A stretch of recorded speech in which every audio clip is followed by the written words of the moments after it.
Hello everyone, welcome to our YouTube channel Science Patashala. Dear CTET 2026 aspirants, ಎಲ್ಲರಿಗೂ ನಮಸ್ಕಾರ. Welcome to the session. This is part 2. ಇವತ್ತು ನಾವು how things work ಟಾಪಿಕ್ನ previous year questions that is PYQ solve ಮಾಡ್ತೀವಿ. CTET paper 2 ನಲ್ಲಿ frequently repeat ಆಗೋ questions, smart solving tricks ಮತ್ತು important exam tips ಎಲ್ಲವನ್ನು ಈ ಸೆಷನ್ ನಲ್ಲಿ ಕವರ್ ಮಾಡ್ತೀವಿ. CTET ಸೈನ್ಸ್ ಪ್ರಿಪರೇಷನ್ಗಾಗಿ ಚಾನಲ್ಗೆ ಸಬ್ಸ್ಕ್ರೈಬ್ ಮಾಡ್ಕೊಳ್ಳಿ. Let's practice smartly for CTET 2026. Let us start the session. You are provided with a concave mirror, a concave lens, a convex mirror and a convex lens. To obtain an enlarged image of an object, you can use either. So ಈ ಪ್ರಶ್ನೆ CTET July 2013 ನಲ್ಲಿ ಕೇಳಿದ್ದಾರೆ. So options ಈ ರೀತಿ ಇದೆ. Option A concave lens or convex lens, option B concave mirror or convex mirror, option C concave mirror or concave lens, option D concave mirror or convex lens. So concave mirror object focus ಮತ್ತು pole ನಡುವೆ ಇಟ್ಟರೆ enlarged image ಕೊಡುತ್ತದೆ. So convex lens object focus ಒಳಗೆ ಇರಿಸಿದಾಗ bigger image that is magnified image form ಆಗುತ್ತದೆ. So but concave lens ಮತ್ತು convex mirror ಯಾವಾಗಲೂ diminished that is smaller image ಮಾತ್ರ ಕೊಡುತ್ತದೆ, ಅವು ಎನ್ಲಾರ್ಜ್ ಮಾಡಲಾರವು. ಸೊ therefore ಎನ್ಲಾರ್ಜ್ಡ್ ಇಮೇಜ್ ಪಡೆಯಲು ಕಾನ್ಕೇವ್ ಮಿರರ್ ಅಥವಾ ಕಾನ್ವೆಕ್ಸ್ ಲೆನ್ಸ್ ಬಳಸಬಹುದು. ಸೊ ಹಾಗಾಗಿ ಈ ಪ್ರಶ್ನೆಗೆ ಸರಿಯಾದ ಉತ್ತರ option D that is concave mirror or convex lens. Option D is the correct answer. Next question, when we add aluminium foil to a freshly prepared sodium hydroxide solution, a gas is produced. Which of the following correctly states the property of this gas? So ಈ ಪ್ರಶ್ನೆ CTET July 2013 ನಲ್ಲಿ ಕೇಳಿದ್ದಾರೆ. Options ಈ ರೀತಿ ಇದೆ. Option A colourless and odourless gas which extinguishes a burning matchstick, option B colourless and odourless gas which promotes burning of a candle, option C brown coloured pungent smelling gas, option D colorless and odorless gas which produces a pop sound when a burning matchstick is brought near it. So aluminum foil sodium hydroxide that is NaOH solution ಜೊತೆಗೆ add ಮಾಡಿದಾಗ hydrogen gas release ಆಗುತ್ತದೆ. So for example, so Al plus NaOH so plus H2O, so ಏನಾಗ್ತದೆ ಇಲ್ಲಿ there is a formation of sodium aluminate. Okay, so plus there is liberation of hydrogen gas here. So hydrogen gas colorless and odorless ಆಗಿರುತ್ತದೆ. So burning matchstick ಹತ್ತಿಸಿದಾಗ hydrogen that is pop sound ಕೊಡುತ್ತದೆ.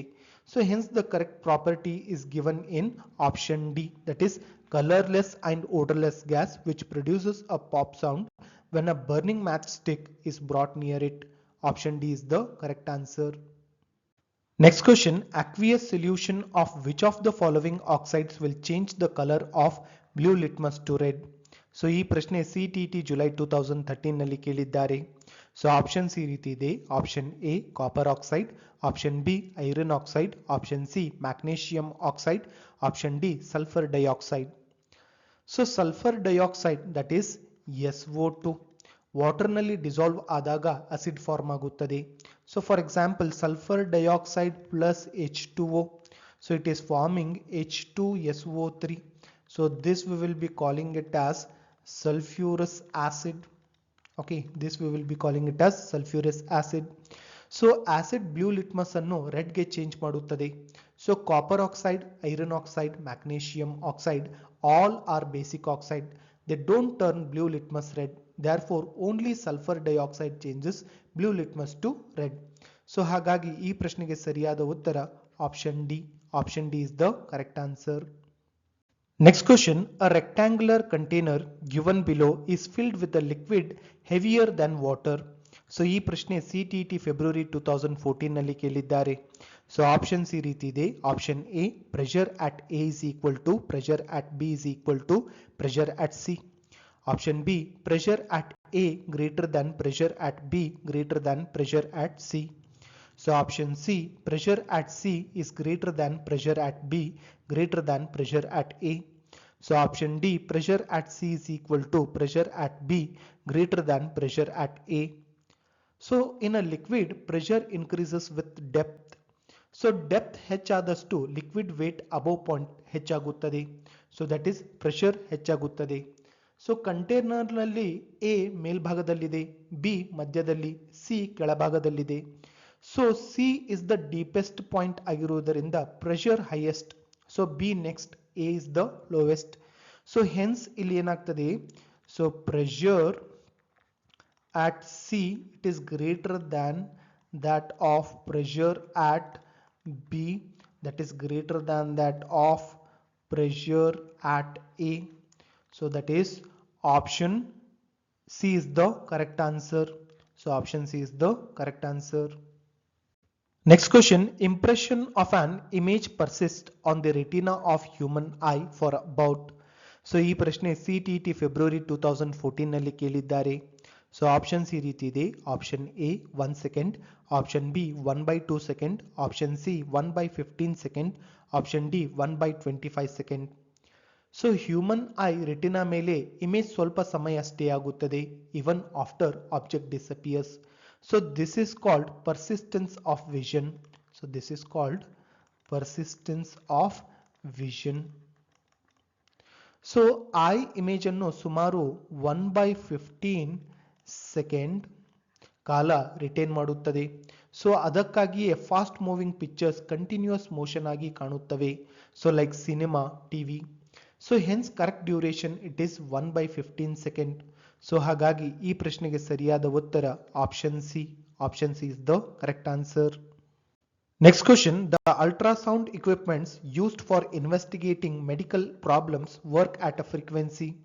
So ಈ ಪ್ರಶ್ನೆ CTET February 2014 ನಲ್ಲಿ ಕೇಳಿದ್ದಾರೆ. Options ಈ ರೀತಿ ಇದೆ. Option A below 20 hertz, option B between 20 hertz and 2 lakh hertz, option C between 2000 hertz and 20,000 hertz, option D above 20,000 hertz. So ultrasound means sound waves with frequency greater than human hearing range. So human ear ಕೇಳಬಹುದಾದ limit ಸುಮಾರು 20 Hz to 20,000 Hz ಮಾತ್ರ. So medical ultrasound machines use waves above 20,000 Hz to scan internal organs. ಈ high frequency waves tissue ಒಳಗೆ travel ಮಾಡಿ clear images ಕೊಡುತ್ತದೆ. So hence ultrasound equipment works at a frequency above 20,000 Hz. So ಹಾಗಾಗಿ ಈ ಪ್ರಶ್ನೆಗೆ ಸರಿಯಾದ ಉತ್ತರ option D, that is above 20,000 Hz. Option D is the correct answer. Next question, a solid rectangular block of iron is kept over the top of a table with its different faces touching the table. So in different cases the solid block exerts. So ಈ ಪ್ರಶ್ನೆ CTET February 2014 ನಲ್ಲಿ ಕೇಳಿದ್ದಾರೆ. So options ಈ ರೀತಿ ಇದೆ. Option A same force and same pressure, option B same force but different pressures, option C different forces and different pressures, option D different forces but same pressure. So iron block weight ಯಾವ orientation ಇದ್ದರೂ same force that is weight exert ಮಾಡುತ್ತದೆ. But block ಅನ್ನು different faces ಮೇಲೆ ಇಟ್ಟಾಗ area of contact change ಆಗುತ್ತದೆ.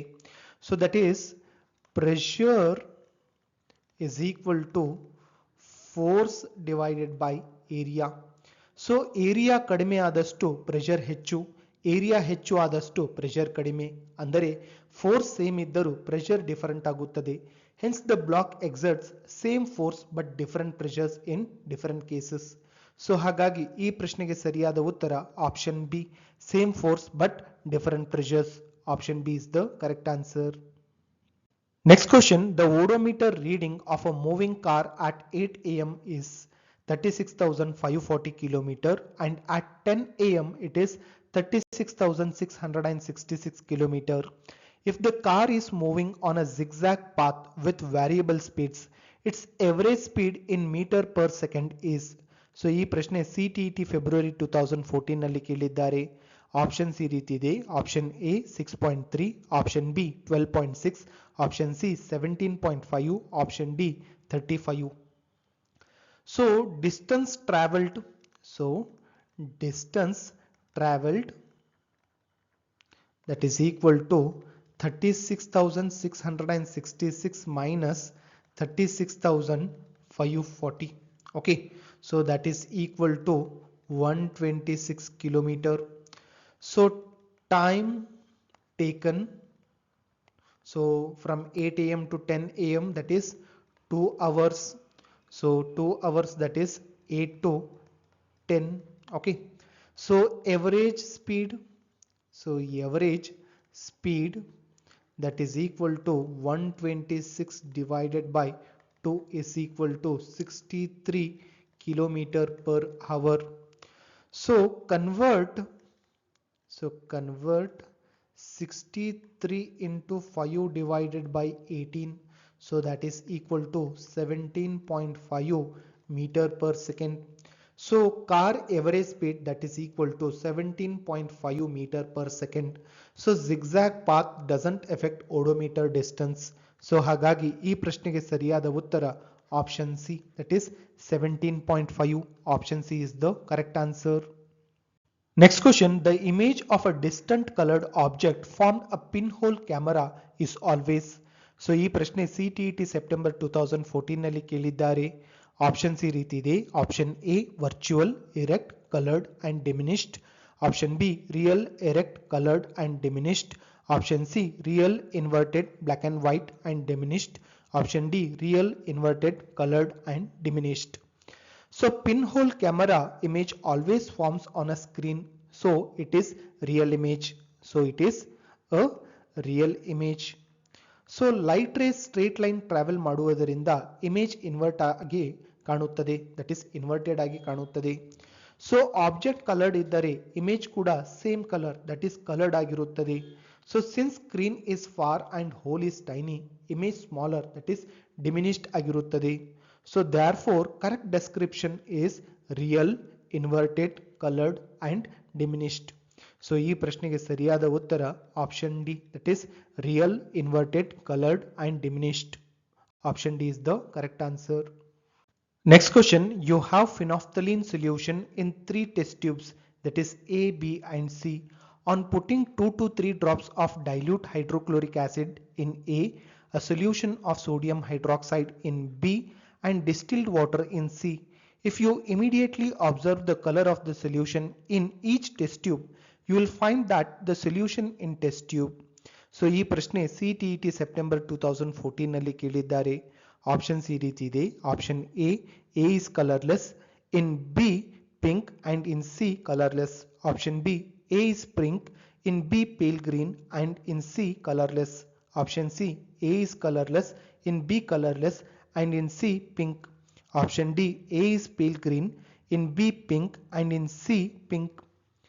So phenolphthalein indicator acid ಮತ್ತು neutral solution ನಲ್ಲಿ colourless ಆಗಿರುತ್ತದೆ. So test tube A, so dilute HCl ಇದೆ. So solution ಏನಾಗ್ತದೆ ಅಲ್ಲಿ, so it will be colorless.